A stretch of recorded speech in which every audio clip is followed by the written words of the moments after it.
नमस्कार, आप देख रहे हैं हिमालयन टीवी। आज हम चर्चा करेंगे हिमाचल प्रदेश की टॉप 10 खबरों की। जुड़े रहिए, चैनल को लाइक व सब्सक्राइब करना ना भूलें। बाबा बालकनाथ मंदिर के चढ़ावे में बड़ा खेल, 99 ग्राम चांदी कर दी गायब, ऐसे हुआ खुलासा। हिमाचल के बाबा बालकनाथ मंदिर देवसित में चढ़ावे के रिकॉर्ड को लेकर बड़ी गड़बड़ी सामने आई है। विभागीय ऑडिट में खुलासा हुआ कि एक श्रद्धालु द्वारा दान की गई 110 ग्राम चांदी को स्टॉक रजिस्टर में केवल 11.099 ग्राम दर्ज किया गया, जिससे करीब 99 ग्राम चांदी का हिसाब रिकॉर्ड में नहीं मिला। मामला दिसंबर 2021 का है। ऑडिट टीम ने इस पर मंदिर प्रशासन से जवाब मांगा, लेकिन रिपोर्ट्स के अनुसार ऑडिट पूरा होने तक कोई संतोषजनक स्पष्टीकरण नहीं दिया गया। ममलीग में 500 केवी सोलर प्रोजेक्ट का उद्घाटन, पंचायत को होगी 14 लाख रुपए की वार्षिक आय। हिमाचल के सोलन जिले की ममलीग पंचायत में 500 केवी क्षमता की सोलर परियोजना का उद्घाटन किया गया। करीब 2 करोड़ रुपए की लागत से बनी इस परियोजना से हर साल लगभग 8 लाख यूनिट स्वच्छ बिजली का उत्पादन होगा। सरकार के अनुसार परियोजना से होने वाली आय का बड़ा हिस्सा पंचायत विकास और सामाजिक कल्याणों पर खर्च किया जाएगा, जिससे पंचायत को हर वर्ष करीब 14 लाख रुपए की आय होगी। मुख्यमंत्री सुखविंदर सिंह सुक्खू ने कहा कि ऐसी परियोजनाएं गांव को आत्मनिर्भर बनाने और स्वच्छ ऊर्जा को बढ़ावा देने के लिए अहम भूमिका निभाएंगी। हिमाचल पुलिस भर्ती में आयु सीमा में मिले छूट, इच्छुक अभ्यर्थियों ने सरकार से लगाई गुहार, कहा मांगे ना मानी तो करेंगे शिमला कूच। हिमाचल प्रदेश भर्ती को लेकर अभ्यर्थियों ने सरकार से आयु सीमा में विशेष छूट देने की मांग की है। मंडी में पत्रकार वार्ता के दौरान युवाओं ने कहा कि पिछले 6 वर्षों में केवल 2 पुलिस भर्तियां होने से कई अभ्यर्थी आयु सीमा पार कर चुके हैं। उन्होंने भर्ती प्रक्रिया में सुधार, वार्षिक भर्ती कैलेंडर, रिक्त पद बढ़ाने और अन्य मांगे भी सरकार के सामने रखी। अभ्यर्थियों ने चेतावनी दी कि यदि उनकी मांगों पर जल्द फैसला नहीं हुआ तो वह शिमला कूच कर आंदोलन करेंगे। नाबालिग को देह व्यापार में धकेला, मास में 3 दोषियों को 10 साल की सजा, अदालत ने सुनाया फैसला। हिमाचल के कुल्लू में मानव तस्करी और नाबालिग से जबरन देह व्यापार कराने के मामले में अदालत ने बड़ा फैसला सुनाया है। विशेष अदालत ने पीड़िता की मां समेत 3 दोषियों को 10-10 साल के कठोर कारावास और आर्थिक दंड भी लगाया। जांच में सामने आया कि नाबालिग को जान से मारने की धमकी देकर देह व्यापार में धकेला गया था और इस पूरे नेटवर्क का संचालन 2 आरोपी कर रहे थे। अदालत ने सभी आरोपियों को IPC, पोस्को एक्ट और अनैतिक व्यापार अधिनियम के तहत दोषी करार दिया है।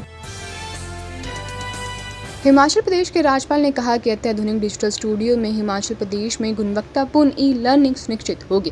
हिमाचल प्रदेश विश्वविद्यालय में अत्याधुनिक डिजिटल स्टूडियो, रिकॉर्डिंग स्टूडियो का उद्घाटन किया गया। इस मौके पर राज्यपाल कविंद्र गुप्ता ने कहा कि ये सुविधा छात्रों को उच्च गुणवत्ता वाली ई-लर्निंग सामग्री उपलब्ध करवाने और NEP 2020 को प्रभावी ढंग से लागू करने में अहम भूमिका निभाएगी। अत्याधुनिक कैमरों, ग्रीन स्क्रीन, उन्नत ऑडियो वीडियो तकनीक से लैस इस स्टूडियो में video lecture, online conference, webinar और डिजिटल अध्ययन सामग्री तैयार की जाएगी, जिससे खासकर दूर दराज के छात्रों को बेहतर शिक्षा का लाभ मिलेगा।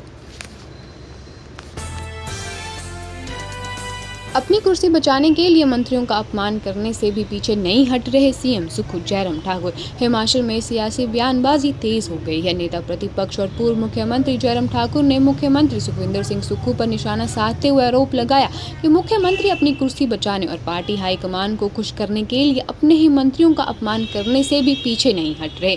उन्होंने ये भी दावा किया कि पंचायत चुनावों में जनता ने कांग्रेस सरकार की नीतियों को नकारते हुए BJP के पक्ष में जनादेश दिया। हालांकि जयराम ठाकुर के आरोपों पर प्रदेश सरकार की ओर से फिलहाल कोई आधिकारिक प्रतिक्रिया सामने नहीं आई है। हिमाचल में अब हर बोरी पर रहेगी नजर, MIS खरीद में CCTV की एंट्री, बागवानों के लिए नई लिमिट भी तय। हिमाचल में MIS के तहत C ग्रेड और छोटे आकार के सेब की खरीद अब पूरी तरह CCTV निगरानी में होगी। सरकार खरीद प्रक्रिया को पारदर्शी बनाने और फर्जीवाड़े पर रोक लगाने के लिए नई नीति ला रही है, जिसे 20 जुलाई को कैबिनेट बैठक में मंजूरी के लिए रखा जाएगा। नई व्यवस्था के तहत पहली बार MIS कलेक्शन सेंटर पर CCTV कैमरे लगाए जाएंगे और बागवानों के लिए सेब बेचने की नई सीमा भी तय की जाएगी। सरकार का मानना है कि इससे खरीद प्रक्रिया अधिक पारदर्शी होगी और वास्तविक बागवानों को इसका सीधा लाभ मिलेगा। बहू की एक शिकायत और रिटायर फौजी ससुर ने दबा दिया बंदूक का ट्रिगर। कांगड़ा के पालमपुर में घरेलू विवाद के दौरान एक रिटायर्ड फौजी द्वारा फायरिंग का मामला सामने आया है। पुलिस के अनुसार बेटे बहू के बीच हुए झगड़े के बाद बहू ने ससुर से शिकायत की, जिसके बाद गुस्से में उन्होंने अपनी लाइसेंसी बंदूक से फायर कर दिया। राहत की बात ये रही कि गोली किसी को नहीं लगी और बड़ा हादसा होने से टल गया। घटना के बाद आरोपी के बेटे ने ही पुलिस को सूचना दी और पुलिस ने मामला दर्ज कर बंदूक और उसका लाइसेंस कब्जे में ले लिया है।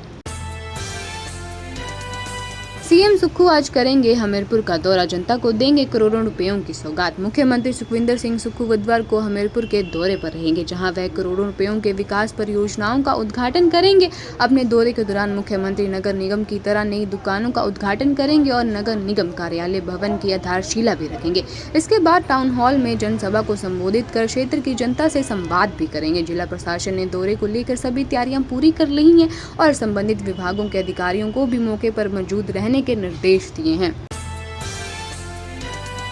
प्रधानमंत्री की उपस्थिति में जल्द होगा किसाऊ MOU साइन। हिमाचल की किसाऊ बहुउद्देशीय जल विद्युत परियोजना को लेकर बड़ी प्रगति हुई है। 422 मेगावाट क्षमता वाली इस परियोजना के लिए केंद्र सरकार और साझेदार राज्यों के बीच PM नरेंद्र मोदी की मौजूदगी में जल्द MOU पर हस्ताक्षर होने की संभावना है।